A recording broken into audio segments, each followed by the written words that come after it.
Okay, hi guys, how you doing?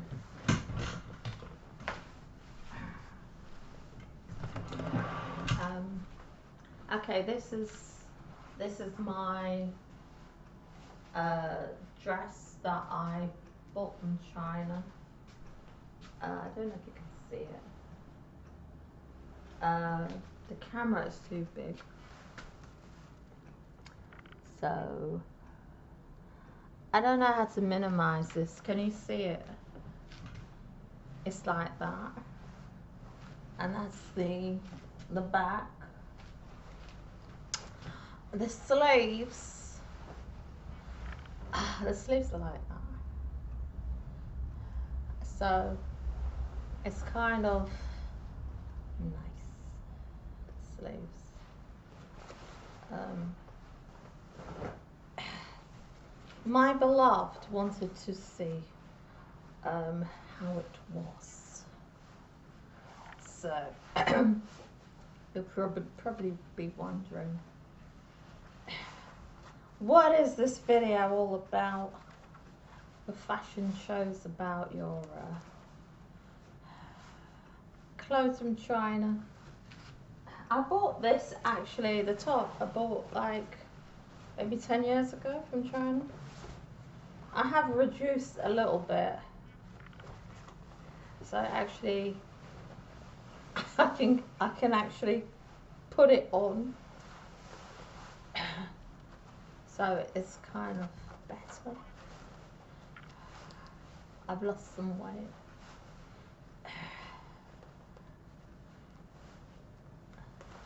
I don't know, I think it's to do with the operation I had in 2003. I had endometriosis, so they had to remove my left fallopian tube and my left ovary, and I've had like hormonal issues since then, and no one's really helping me with that. So I went into alternative medicine instead.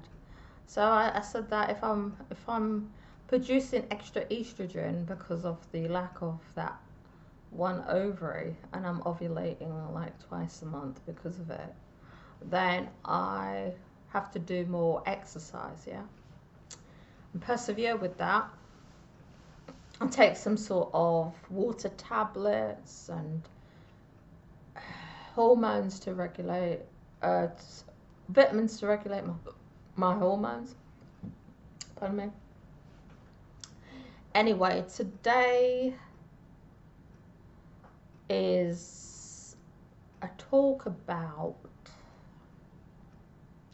how far reform could go with their policy making. Now, my doctor, who I don't know if she's like a obsessive fan of mine or she's an obsessive woman. I've had like issues with her for about 20 years. So when I used to visit her all the time, I believe she created a rumor about me in the clinic that I was a lesbian.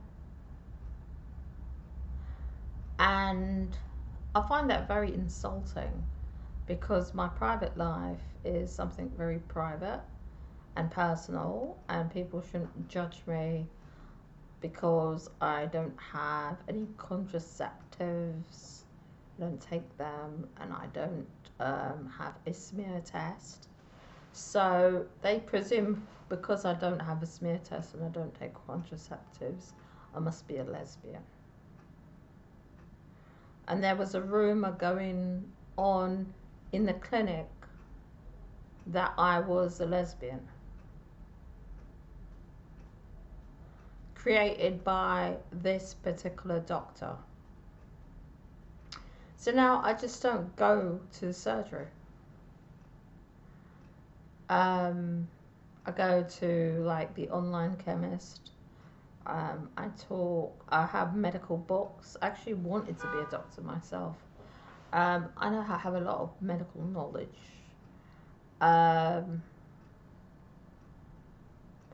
So I just said maybe I'll just could win the lottery, create my own doctor's surgery, and call it the Hoxton Clinic,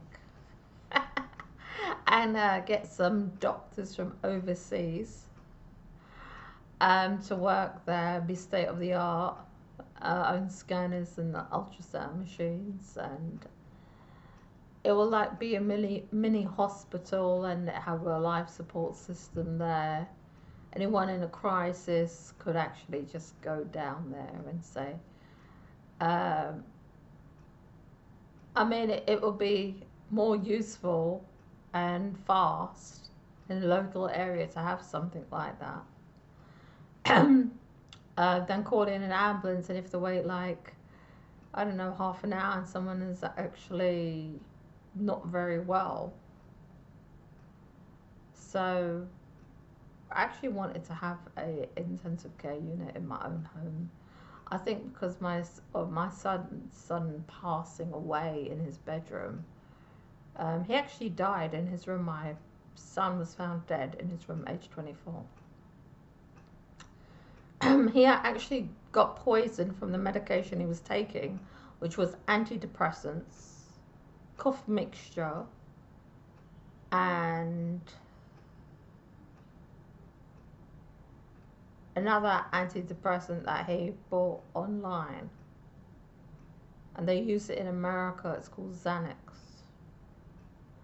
So my son died from 2 antidepressants,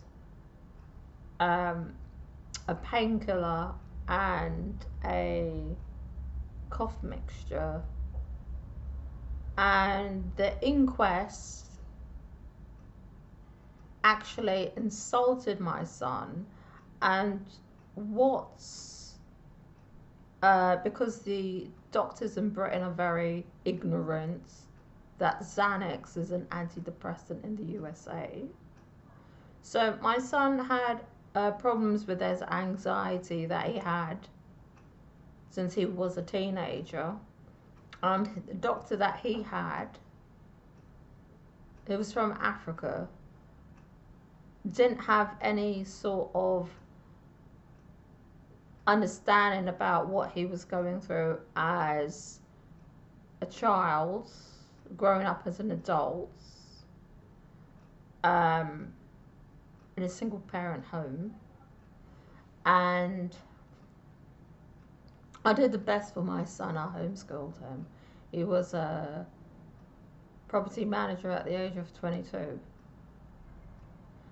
So I gave my son the best, basically. And he was very, very intelligent. He was building computers at the age of 12. And he was learning 2 computer languages. The first was C++ at the age of 11. And then he started to do another computer language called Python at the age of 13. He also was an animator. He would create animations, cartoons. He built 2 private servers. He was a genius, literally. Well, you could say a prodigy at the age of 12. So I gave him everything. But my son had dreadlocks, yeah, and he also had a pink bedroom. And I think maybe the paramedics judged my son because of his pink bedroom and dreadlocks and never supported him. And when he was taken to the mortuary, they still done a lot of judgmental things. They didn't note that my son was of mixed heritage.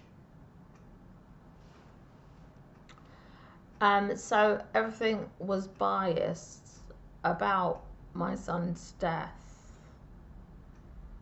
and nothing was actually dealt with. And I think in the discussion that we had about mental health in the women's meeting at the Labour Party, I would say that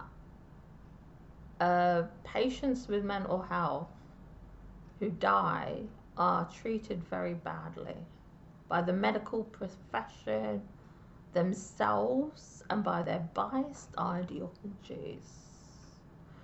because there are dangers of antidepressants that is not addressed, that people die from it because it becomes poisonous if you mixed it with cough mixture and painkillers.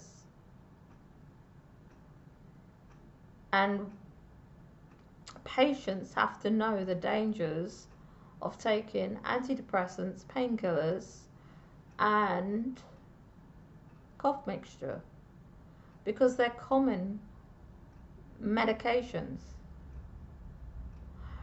Actually, that was an issue that I wasn't going to talk about today. But I've addressed the crisis with the patients and mental health. That's one issue that I would have to deal with as the local politician.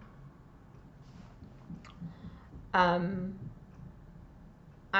the medical licensing people, I think they're called NICE,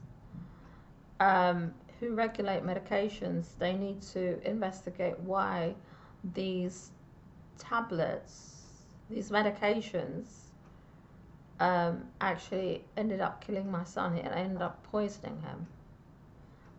My son's toxicology report was written by Imperial College London. So it's a top hospital that did the inquiry. I don't know why my son wasn't taken to Homerton Hospital. They put him in Whittington Hospital and they had the inquest. The other issue I wanted to address is about what happened in my childhood when I was growing up. When I was growing up, I grew up in Stamford Hill. Everybody knows Stamford Hill has a very large Orthodox Jewish community. Where I lived, at the end of the street, was the head office of the National Front. Now, at that time, there were hardly any Jewish families living on that road. We had two dogs, Sheba and Cindy, to protect us and our home and our belongings. Because we had a glass roof, we had a conservatory on the roof, we had a doorway to the roof to make a roof garden, yes. So my father had built a bigger doorway, so he completely renovated the glass existing roof that we had into a adult size door that my mother could actually use to have her roof garden.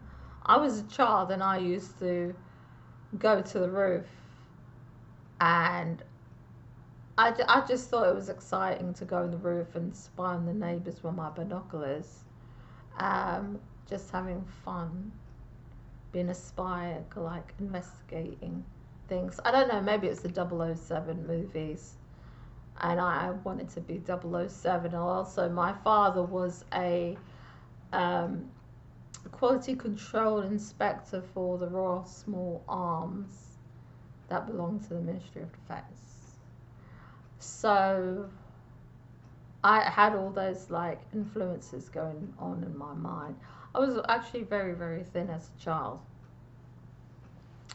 So I remember when I don't know how many people were outside and they would keep on knocking and banging the door. They actually end up breaking the glass on the door. They didn't actually want us there. They wanted us to move or to die, to go away. The dogs kept on barking all the time. I could actually go to school. because of it. Because my father would say, what happens if they harm you when you're coming back from school? So I didn't actually go to school very much when I was between the ages of 7 and 10.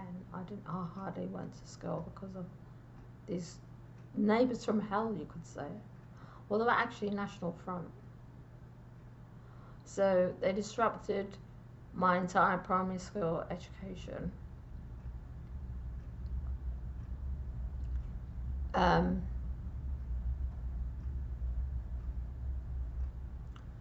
I felt at that time like I was in Nazi Germany, and it was 1939. I felt like that as a child.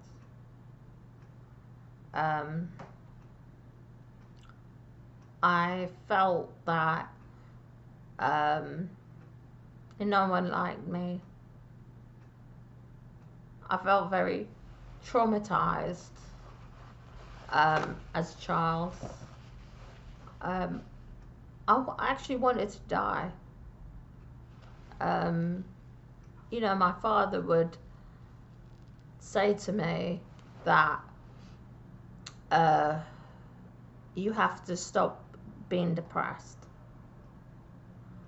And I said, why do people not like us? And he said, it's because they're ignorant, and they don't have any friends who are Jewish.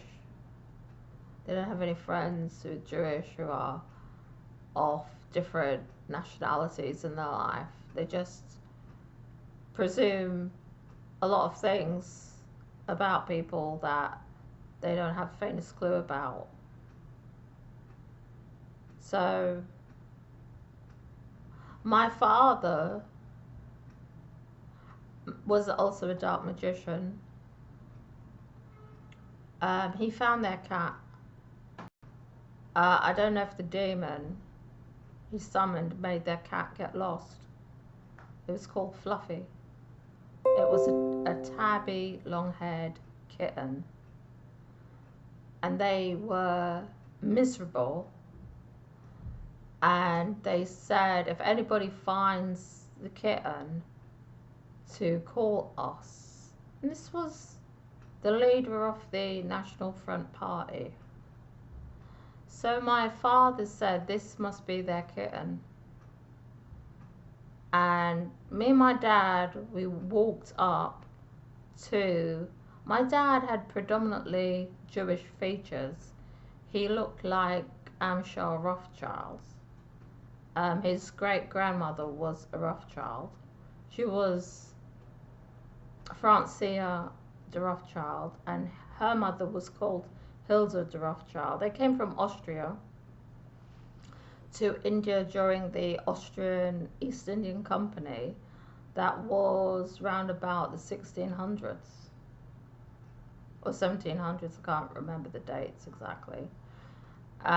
They did the silk factories in India and the plantations as well, and I think they shipped the fruit to France for the Rothschild wines in France. So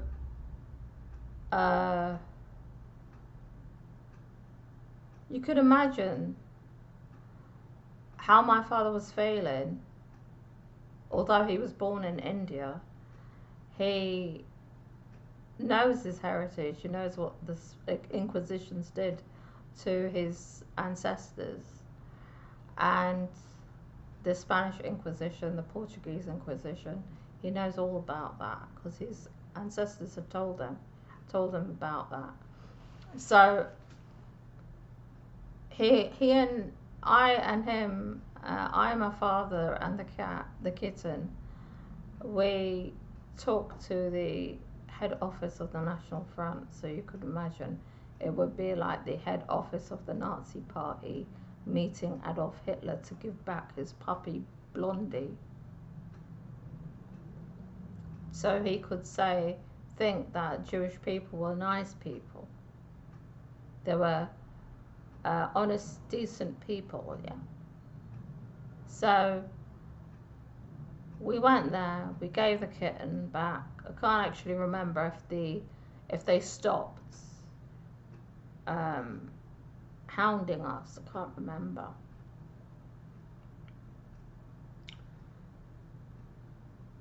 So that was just one experience that I had. And with this guy Nigel Farage and Reform, it brings back a lot of dark memories, not only for myself, but for Jewish people who have survived the Holocaust, that are in their 90s,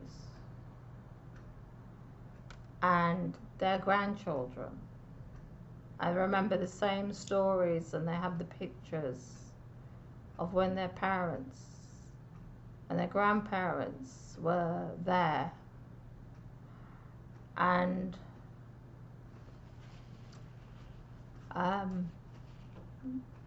what had happened to us before we moved to Old Hill Street in Stamford Hill, N16.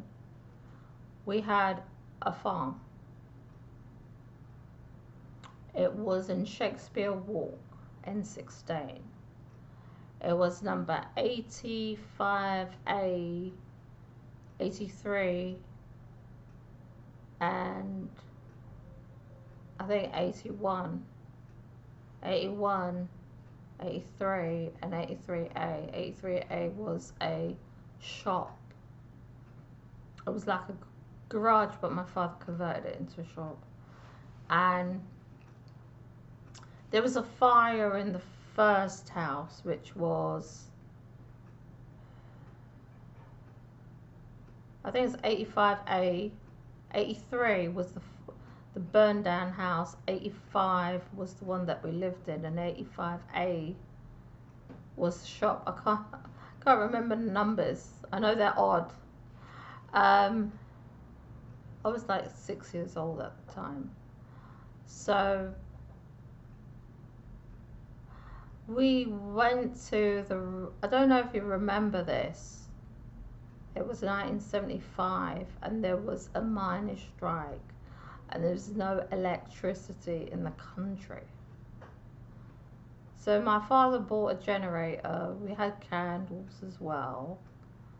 And we went to the Rothschild cattle market and bought some chickens and a goat and some ducks and rabbits. So we started breeding chickens in the burnt down house. And some of them were outside as well. We had half an acre of land because we had 3 properties. And there was an adventure playground down the road.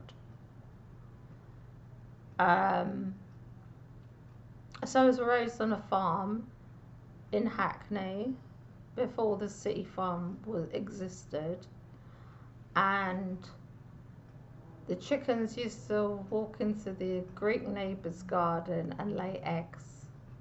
So I used to go into the neighbour's garden to get the eggs and the chicken. And the neighbour used to tell me off all the time. I don't even know if he realised that a chicken was laying eggs in his garden. We had, I think, about 5 cats. We had 1 dog called Roger. It was like a red German Shepherd Alsatian. They're very rare, like the albino Alsatian. So my father used to feed it like breast of lamb by the sackful, and 24 sheep's heads a day it would eat. It was very, very big dog. I don't know, maybe the size of a Great Dane, and very, very big. Could have even been double the size of a wolf. I remember it was very, very big. It was very, very long as well, as a child of about 3 or 4 years old. Um, so another neighbour had reported our house to the council and said that there is a farm on our street. There's a cockerel crowing at 4 a.m. in the morning. So when they came down, the council, they said you can't have a farm in a residential area. And we said it's a private farm, and they said you're not allowed to, you can't have them like that. They said because it's a disturbing of peace. So what, I mean, this was when there was no food in the entire country. So how are you supposed to survive? So they ended up doing a compulsory purchase order on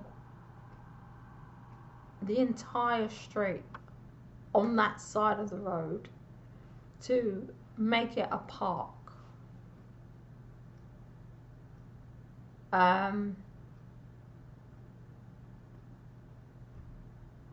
So we lost a lot of animals. The RSPCA had to go with my parents to get the dog out and the cats. There was like 30 police officers waiting to kill my parents just to get the dog out. And they were with the RSPCA officers. I could see that from a car window. I was about 6 years old. Their own house they had.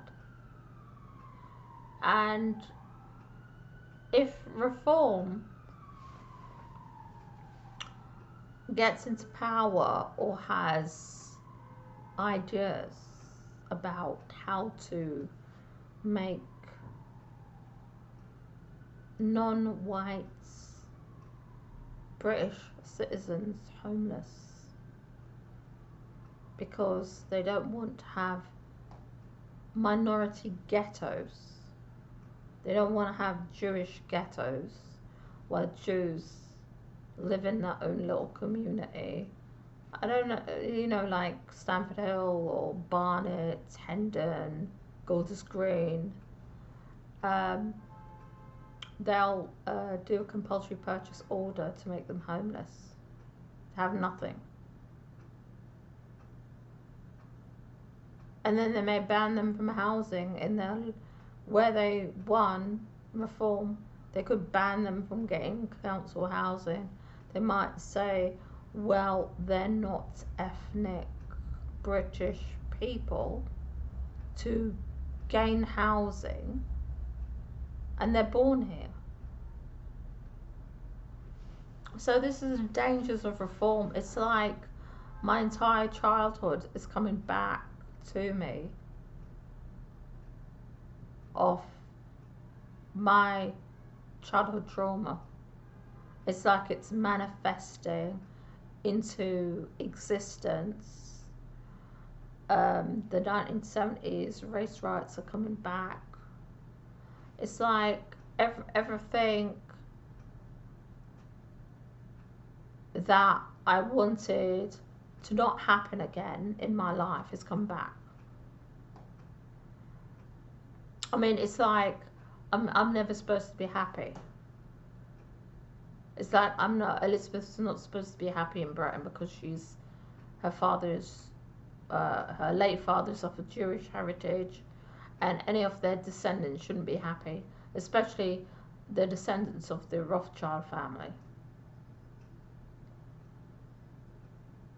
You know, it's like some sort of hex on the Rothschild dynasty that some bitter, twisted, non-Jewish person has done to the whole Jewish people. So, and the other side is being of Russian descent. My DNA is Russian. If they put it in a lab and they test it, they'll say this person's DNA is from the Stone Age, they're from Siberia and Crimea. They're not, they're the Western Steppe people. Their tribe is the Western Steppe, that is Russia.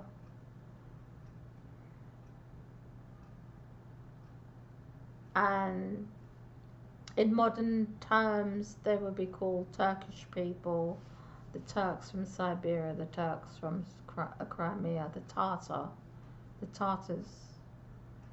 So I am not Celtic, I'm not Anglo-Saxon, I'm not Germanic, I'm a Tartar, I'm a Turk. That is my ethnic identity because I have the DNA. So why we need to join the Labour Party is because we need to fight reform. You need to canvass, you need to become a candidate. I've put every single thing down, and when you get to MP, you get a salary of £90,000 a year. So you're okay. You've got an executive salary. Use it wisely and go and shop at Lidl. Go to the local butcher. Buy fresh meat and vegetables. Great for your health. Cucumbers, tomatoes. Make a salad. Salad and meat is the healthiest food to eat. Salad and meat. If you want to put bread with it, make sandwiches, fine. If you want to do it with sandwiches, if you want salads, I've watched lots of videos about musicians who are in their 80s. Mick Jagger, one of them, and he has a fresh vegetable, fresh fruit, lean meat, lean fish diet. So I said if I can walk around and run around on stage like Mick Jagger in my 80s, that would be a miracle. Because he doesn't have osteoarthritis. So I do take a lot of supplements, and my optician did tell me that your eyesight has improved. And I take about 15 different supplements. So I hope you can join the Labour Party, because at least you can say I tried to make the world a better place with love and lights. If you're pagans, if you're witches, if you're warlocks, if you're druids, it's time to make the world a better place, a more tolerant place, as my mother would say. My mother used to be a nun. She used to be a Catholic nun.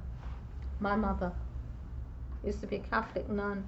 She joined a convent at the age of 16. She left at my mother left the convent at 28. I'm trying to fix this light because it's 4:19 and the sun's going down.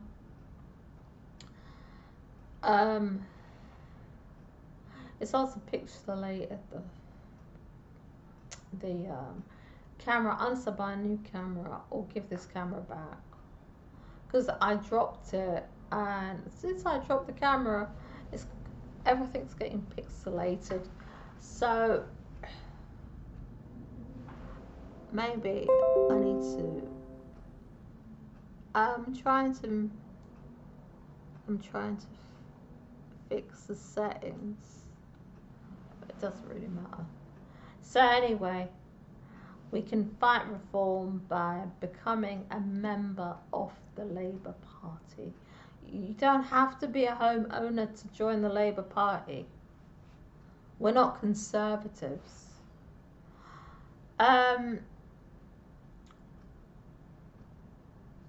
You can be any age, any shape, any colour to be in the Labour Party. You know, if you're 18, I think you have to be 18 to be a politician. So if you're 18 years old and you say, oh, I don't know what to do with my life, be a politician.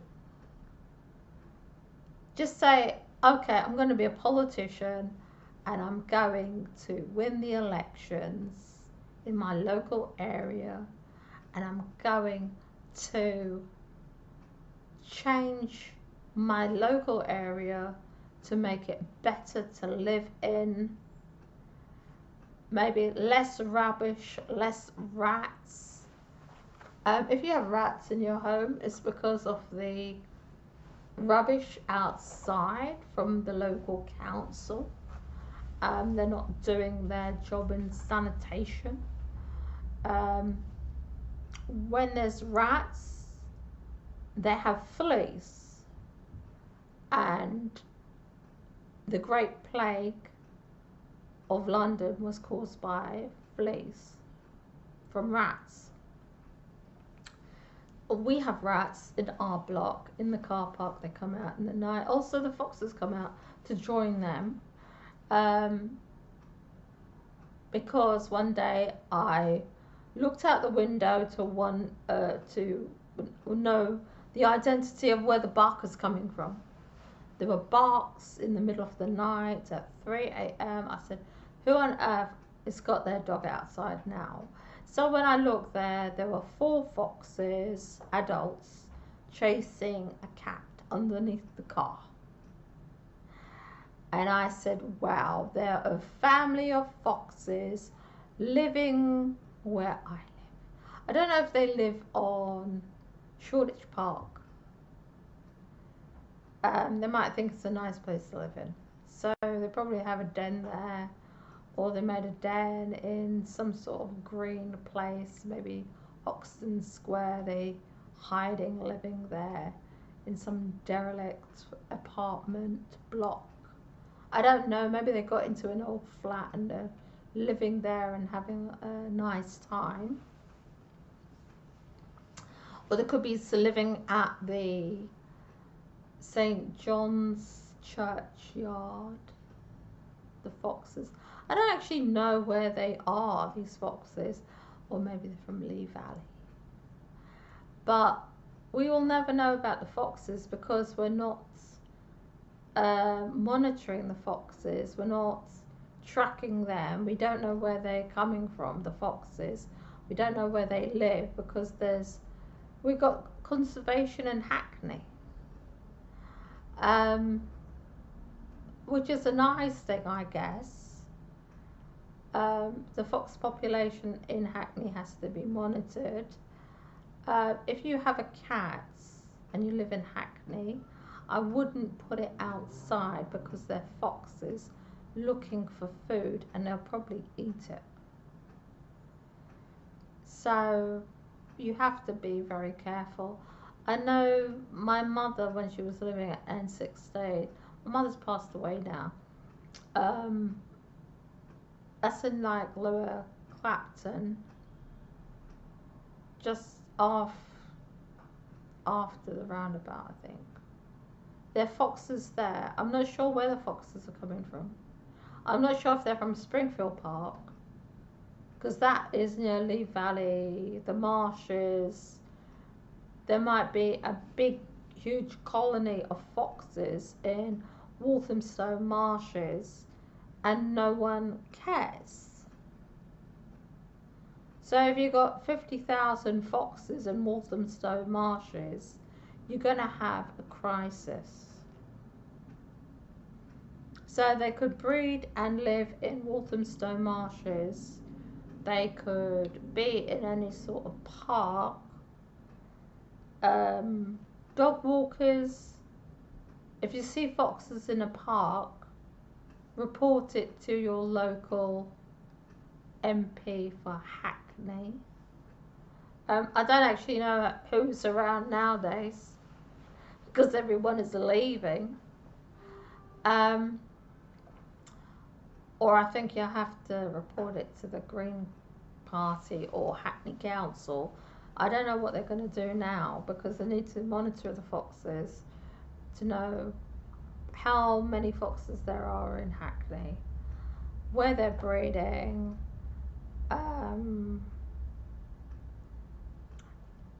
Foxes do carry rabies, so I wouldn't. If you see a baby fox, I wouldn't go touch it. They're like squirrels, basically. They're wild animals and they will bite you. So you can possibly feed them so they're friendly to you. And also they're hungry as well. So I mean, it's only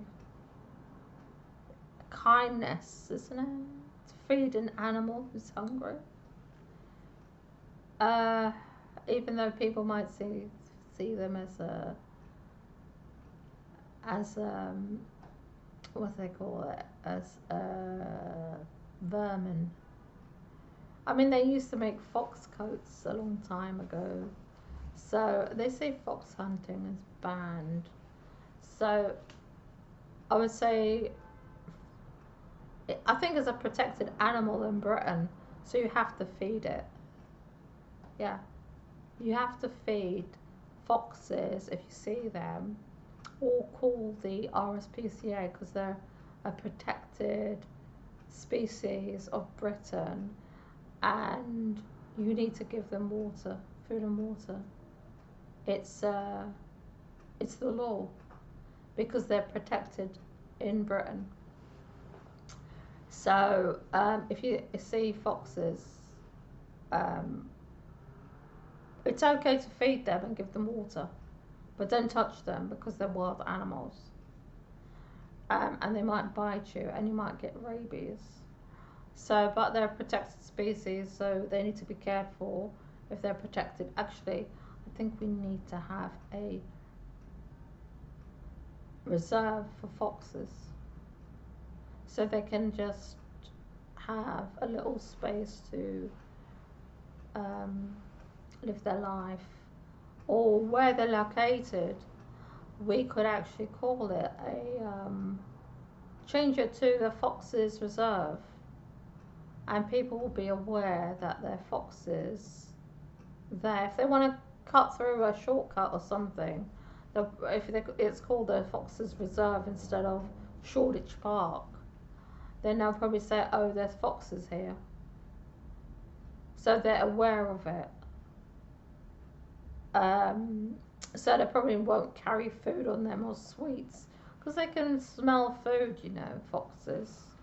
They can say, oh, okay, they've got food on them. We're going to go and beg for food, or we're just going to snatch their bag from them. So I've seen foxes around here. Sometimes they come out in the day. Anyway, join the Labour Party and change your local environment for the best, for nature, for your community, for your shopkeepers that help you, for your own self. I believe that Hackney should have more street cameras to reduce crime, because that's what they did in Shoreditch in EC1 30 years ago. So it's actually a very safe place to live in. So there's about 500 street cameras where I live. Um, anyway, take care, be kind to others. If you're not Wiccan, uh, treat people by the golden rule, which is to treat others like you'll treat yourself. Okay, take care. Bye.